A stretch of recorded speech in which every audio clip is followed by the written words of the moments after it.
If this isn't a starting five, I don't know what is. I am so psyched for this panel. Just very quickly, if you could all please introduce yourselves, what you do, why you're here, and we'll get into it. Tisha, you first. Hi, everyone. My name is Tisha Alyn. I am a former playing golf professional, now turned golf personality, and I'm here because Laura hit me up 24 hours ago. True story. But I'm so happy to be here. I mean, like, to put golf on, on a bigger platform is what I'm here for. And also, have you seen her social? I mean, if you're not following Tisha already, she's inspiring. Thank you. Please, Tia. Hi, everyone. My name is Tia Blanco. I'm a professional surfer. I started surfing when I was 3 years old. I won the ISA gold medal in 2014 and 2015, and the Ultimate Surfer a couple years ago. And my biggest accomplishment to this date was pushing my daughter out 9 months ago. So I am a new mommy and continue to follow my passion as a surfer. Where is Honey? She's backstage. She's sleeping with her grandma. Okay. We have 3 generations here with us today, which is what we're here to talk about. Alysha. Hi, I'm Alysha Clark. Oh, thank you. This is New York territory. I don't know what that's about. I forget, my bad. Good memories here. No, I play for the Las Vegas Aces, 3-time WNBA champion. I'm here just to continue to help educate and bring ideas to brands and everyone about women's sports and how amazing it is and why you should be a part. And yeah. Amazing. Lindsey. Hi, I'm Lindsey Jacobellis. I'm a professional snowboarder. I race snowboard cross. There's a few different disciplines in snowboarding. So I race 4 people down the course at the same time over jumps, bank turns. Gets a little aggressive, but it's really fun and anything can happen. It's a bit like NASCAR and That's kind of how I feel about advertising. There you go, exactly. So I've been competing for the last 20 plus years on the US team. Been to 5 Olympics and got 2 golds at the last Olympics in Beijing in 2022. Let's clap that up. And Sam, speaking of all the accomplishments and medals. Hi, everybody. I'm Sam Mewis, former professional soccer player. I won the World Cup in 2019 with the U.S. Women's National Team.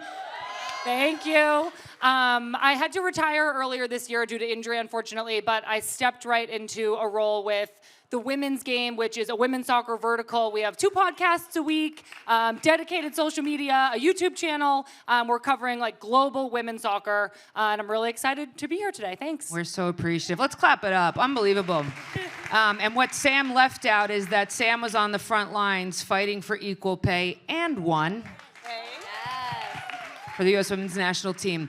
Let's get into it. So we are here today to talk with the advertising media marketing industry about the influence that you all command as athletes. One of the interesting things that we are trying to make the case for as an agency representing brands is the power of the community that you all convene and engage with on a daily basis. A great way to think about this. Megan Rapinoe has who you will hear from later today, has over 2 million followers on Instagram alone, which seems exhausting to me, but that's an incredible number. But when you think about the size and scale of that number, in comparison, in the NWSL championship game last year, it saw 817,000 viewers. So as a marketer, I start to think about, and somebody who invests money on behalf of brands, should my investments go in a 30-second spot in that championship game? Or should I be looking at Megan and integrating in and around her social sphere of influence to really engage and connect? The answer is and, not or. But point being, the influence is real. So Tisha, talking about how many you have so many. When you think about the transition from pro to personality, what does that look like? And if you can share, talk about what your fans are looking for that brands can really take away from as an insight. Yeah, so for me, it was really interesting because So for those of you who don't really know much about golf, just like other sports, we have like a minor, middle, and a major league. And the LPGA Tour, especially back then when I was playing pro, didn't really have much of a platform. We were broadcasted at terrible hours, and the commercial spots were not great. The sponsorships were not amazing. So you have to climb up the rankings no matter where you are. So when I turned professional, coming into the minor leagues and trying to work my way up, I had no way of getting eyes besides social media. And I thought, I can either get with this and I can get with the times, because I was really against it to begin with. I thought, my game needs to speak louder than words. I got to be the best golfer. That's how I'm going to get up there. And then finally I was like, all right, there is these sponsorship opportunities. I got to make it happen. So I transitioned. I started showing off anything I had on social media. It was the only way to make my ends meet. And then eventually that's how I developed basically a personal brand. And then from there on, I've been able to, like you said, work with these amazing, amazing brands. And I think at the end of the day, it's really just about being relatable. And for me, my most important thing I like to leave off is just making sure that golf is relatable from the professional level and also for those that are just now getting into the game. So amazing. One of the other things that we talk a lot about in the advertising space is recognizing that it's not just about what happens on the court or in the ocean, I guess we could say, but it is about the dynamic dimension that you are as people. And, congrats to you, Alysha, just recently starting your first TV show called The Off Seasoning. Alysha is putting up shots by day, but cooking all the time.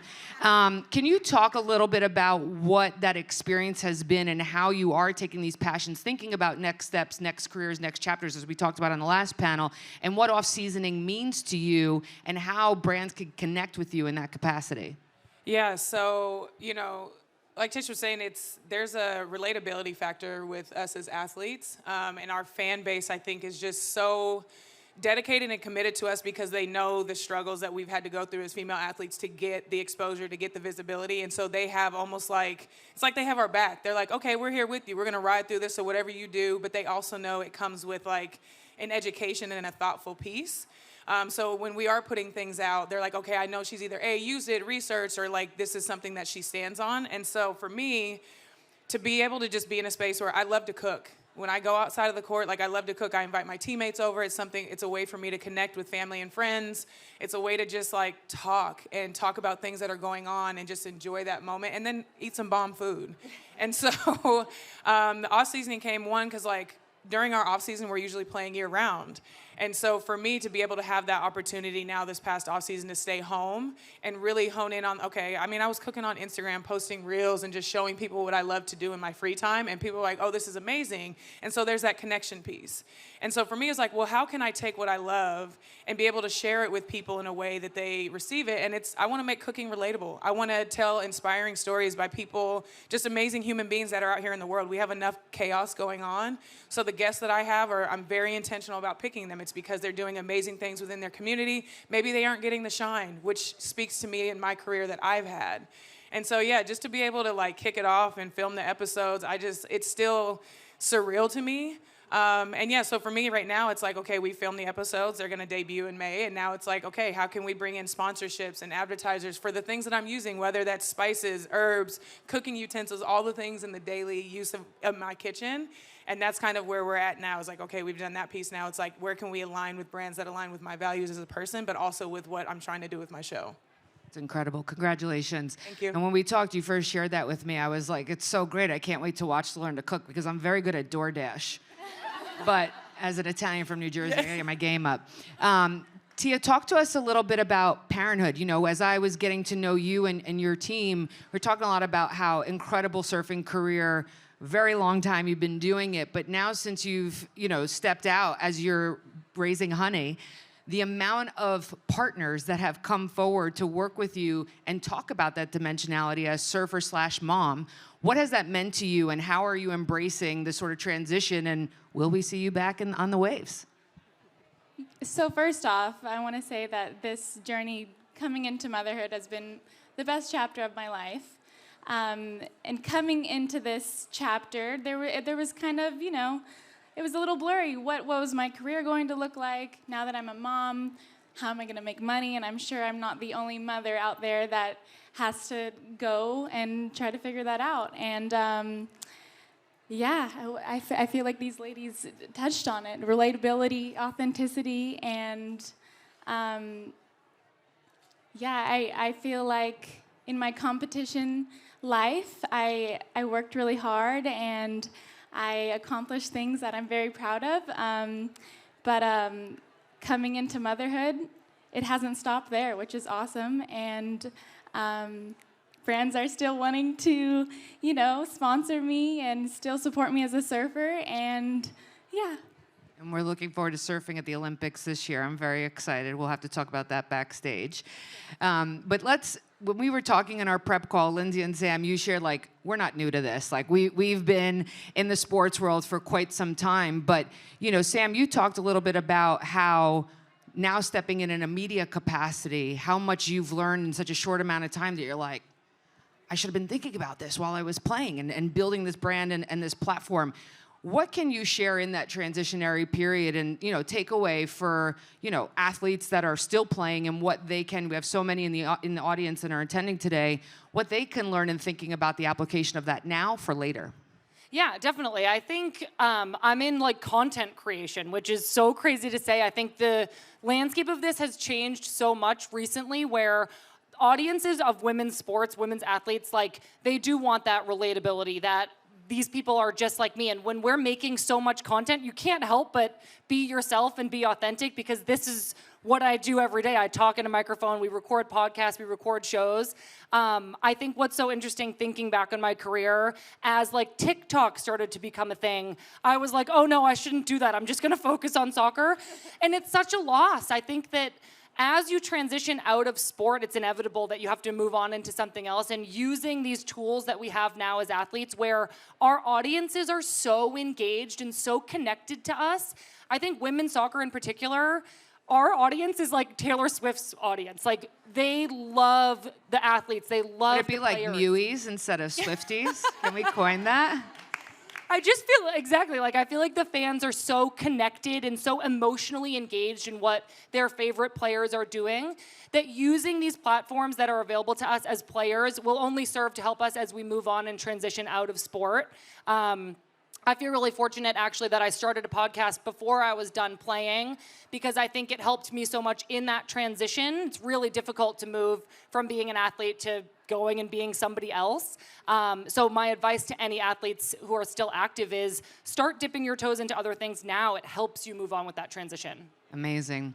Lindsey, you have an incredible book that's just come out, which we have copies of to give away today. Lindsey will be doing a book signing at some point throughout the day, so I'm really excited about that. Talk to us a little bit about your book, but then Lindsey, also the Olympic cycle, right? We've talked a lot about how this summer is not your games, obviously, but for the winter games, that every 4-year period where there's a bump of activity, a bump of excitement, and then we go back into training, and we talked a little bit about what feels like a drop-off in terms of support, in terms of awareness, et cetera, and what you're doing to continue to drive engagement in this space, and more importantly, how you're thinking about setting up the next generation, as I know that's important to you. Absolutely, and I think Sam touched on that, and it's about always constantly building your brand and being very diverse. Decades ago when I first started, the social platform was not a thing, so it developed as I was developing as an athlete, and I was figuring out what I wanted to present myself and how I wanted to present myself. And it wasn't just a snowboarder. I'm also a certified personal trainer and a mentor for younger kids, whether I'm doing mental coaching or just traditional snowboard coaching.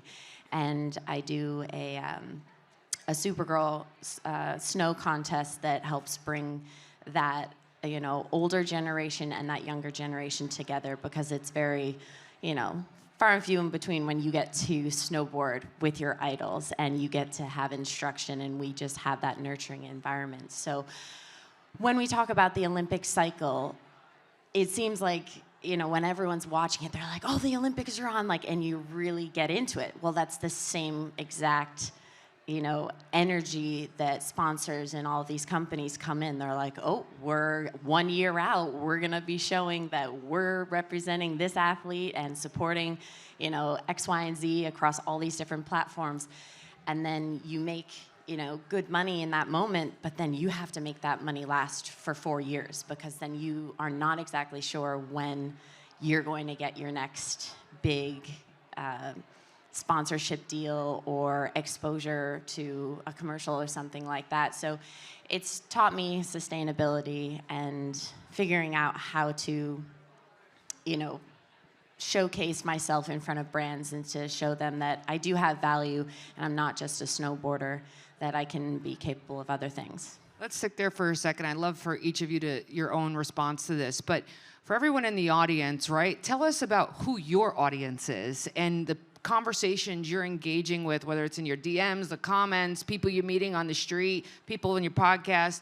What is one big takeaway or insight you have about the female sports fan that might be new or interesting to our audience here today? Lindsey, I'll start with you and then we'll move around.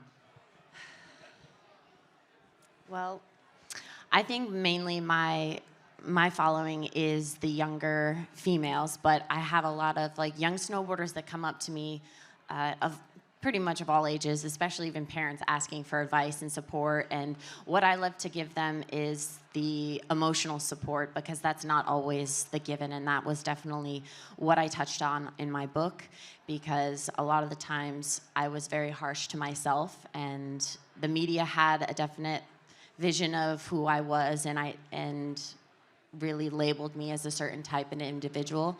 And I took that to heart, and my book's called Unforgiving, and it was mainly because I was very unforgiving to myself, and it took decades to figure out how to move past that and to grow and to have a different mindset going into my last Olympics. So any moment I can give any advice to help a young athlete or just young individual to not feel how I felt in my lowest moment feels like a win to me. Amazing. Sam, tell us about who's listening. Yeah, I mean, this is going to sound so cheesy, but I genuinely feel like the people who listen to my podcast are people that I would be friends with. I get this feedback, and it's such a compliment all the time that when they listen, they feel like they're in the room with us hanging out. My co-hosts are Lynn Williams and Becky Sauerbrunn, and it's such an incredible That's super casual. thing to... It's such an incredible thing to hear people say they feel that way. So I imagine that these people who are listening, they want to hear what we think about pop culture and what's going on in the world. Of course, we're going to talk about the NWSL and the U.S. Women's National Team and give the inside story to things going on in the soccer world. But what they're really interested in is who we are as people. They are so connected to us, and I think that's what makes our platform really special and what makes women's sports fans really special. So what's your favorite snack right now? My favorites, you know what I love? Popcorners. Do you guys know popcorners, the white cheddar ones? If they're not here, we're putting a blast out. Popcorners sponsoring next episode. Yes, they're very good. Alysha, you may have comments on that. But tell us about your audience, whether they're having popcorners or, I mean, you're the cooking expert. What's happening? No, my fans are the people that are following are definitely food engaged, but when I think of specifically women's basketball fans, they're very engaging, and I'm gonna say hungry. They're hungry for merchandise. By the way, do you see what you just did there? You saw what I did? You saw it? Everybody saw it. This is a marketing, semi-marketing conference. No, but they're just hungry for content. They're hungry for merchandise. They're hungry to be able to, for visibility. And so when I think about it, when I think of brands and partnerships, sports marketing and media is a $66 billion industry. And when you think of that and the engagement that female sports fans have in that space, and they want to buy merchandise, they want to do all these things, there's an untapped market. And imagine if the 10% that's allotted right now, imagine if it was 15, 20, it would be insane. So I think just remembering that they're super engaging and super hungry for ways to be able to see us and follow us and support us through what they wear in their merchandise. Totally. Tia, tell us a little bit about who's engaging with you on your socials. Yeah, so I've been traveling the world since I was 12 years old, so it's pretty cool. I have friends and followers all around the world.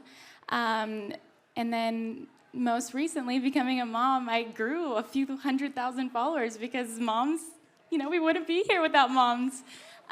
So that's been really awesome. I want to say I have 80% of my followers as women. So yeah, for me, it's always been about living my healthiest lifestyle I could live, and I feel like I get a lot of health enthusiasts out there as well. I'm so impressed with your yoga handstands. Thank you. You're very impressive. Thank you so much. And I'm not going to ask you about your social following. I feel like we should make some social content right now. So Tish is going to bring up her golf clubs and do a trick shot for All right, us this is on happening. stage. How cool is this? And she says she could do it while holding your microphone, but I'm happy to hold it. We'll But find out. tell us. Careful, girls in front. I really wasn't sure. I thought that maybe Laura was kidding, but she's not kidding. No, we're not kidding. So we're really doing this. Hold on, let me grab the ball really fast here from you. No In heels is pressure. All right. So, I mean, this is not usually the attire that I'm in, and now that I think about it, I don't think I've ever practiced like this. So let me get just comfortable here. All right, so typically when I do these trick shot shows, I teach these kids how to bounce the ball. And I would do a lot more intricate tricks for you guys. However, I'm in heels, and being like 3.5 inches off the ground is very different. But once you get comfortable with bouncing the ball, which involves keeping the club face really flat, you can get fancy, and you can juggle between your legs, and you can balance. In heels, balancing is In impressive. heels. I wasn't really sure if I could do that. I didn't practice this, so we're just kind of going on a whim here. And that's the basics to it. I can't say I've ever done this before, but I mean, typically, if I had, a golf course to hit on, I would throw the ball in the air, hit it with a club, whatnot. I could spin it on the club too, but a little different when my hair is down and, heels here. But just check out the Instagram. There's a lot more cool stuff there. Thanks. Let's give it up for this incredible group of athletes. Trick shots. Women can do it all. Thank you all so much.